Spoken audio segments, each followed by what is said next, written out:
তুগলক বংশের শেষ শাসক নাসিরউদ্দিন মামুদের রাজত্বকালে মধ্য এশিয়ার সমরখন্দের শাসক তৈমুরলং ভারতবর্ষ আক্রমণ করেন।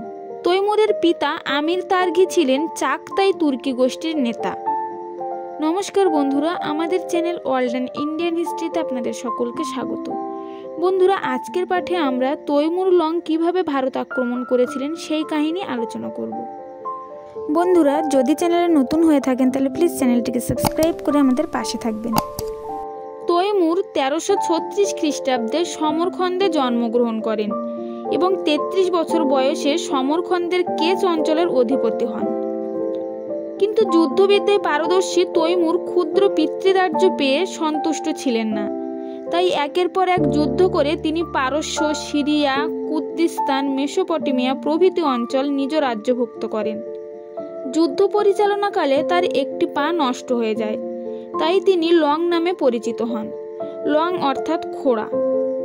ভারতের অতুল ধনসম্পদের খ্যাতি তৈমুরকে প্রলুব্ধ করেছিল। একই সময়ে দিল্লি সুলতানের ভগ্নপ্রায় অবস্থা তাকে উৎসাহিত করে। 1498 খ্রিস্টাব্দে তৈমুরের পৌত্র পীর মোহাম্মদ ভারত আক্রমণ করে মুলতান দখল করেন। একই সময়ে তৈমুর সমরখন্দ থেকে যাত্রা শুরু করে রাভি অতিক্রম করে তালাম্বা দখল করেন।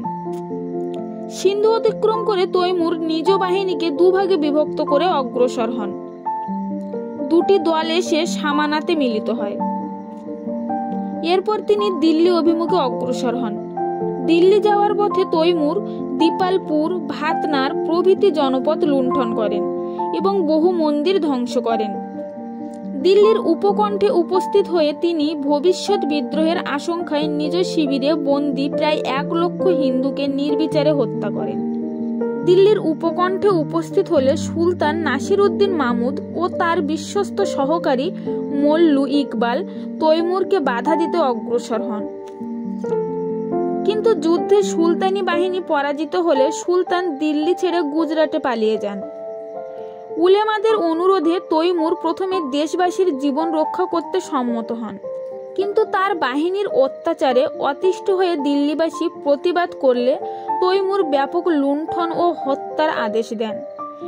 প্রায় 15 দিন ধরে তৈমুরের বাহিনী দিল্লিতে যে হত্যা, ধ্বংস ও লুণ্ঠন চালিয়েছিল তা অবর্ণনীয়। দিল্লি থেকে ফেরার সময় তৈমুর ফিরোজাবাদ, মিরাট, কাংড়া, হরিদ্বার ও জম্মু আক্রমণ করে লুণ্ঠন করেন।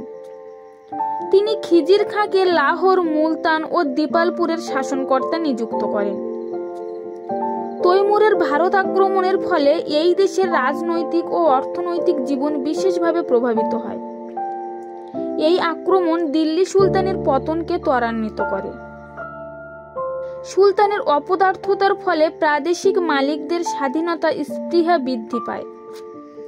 অর্থনৈতিক ক্ষেত্রে এই আক্রমণের গুরুত্ব ছিল সুদূরপ্রসারী। তৈমুর সঙ্গে করে যে পরিমাণ ধনসম্পদ লুট করে নিয়ে গিয়েছিলেন তাতে এদেশের অর্থনৈতিক ব্যবস্থা ভীষণভাবে আঘাত পেয়েছিল। এই ভেঙে পড়া অর্থনীতি আর পুনরুদ্ধার করা সম্ভব হয়নি। তৈমুরের বাহিনী খাদ্যশস্য লুণ্ঠনের সাথে সাথে মাঠের ফসলও নষ্ট করে দেয়, ফলে মানুষের খাদ্যাভাব চরমে ওঠে। এই আক্রমণের অব্যবহিত পরে অনাবৃষ্টি হলে দুর্ভিক্ষ অনিবার্য হয়ে পড়ে। একই কারণে ব্যবসা বাণিজ্য ভীষণভাবে ক্ষতিগ্রস্ত হয়েছিল। এইভাবে পতনোন্মুখ দিল্লি সুলতানি তৈমুরের আক্রমণে আরও বিপর্যস্ত হয়ে পড়ে এবং তার সম্পূর্ণ পতন কেবল সময়ের বিষয় হয়ে দাঁড়ায়। তো বন্ধুরা, এই ছিল তৈমুরলং এর ভারত আক্রমণের কাহিনী। যদি ভিডিওটি ভালো লাগে তাহলে প্লিজ ভিডিওটিতে একটা লাইক করে দেবেন। আর বন্ধুরা, আপনারা যারা এরকম ধরনের ভিডিও দেখার জন্য ইন্টারেস্টেড তারা প্লিজ আমাদের চ্যানেলটিকে সাবস্ক্রাইব করে আমাদের পাশে থাকবেন।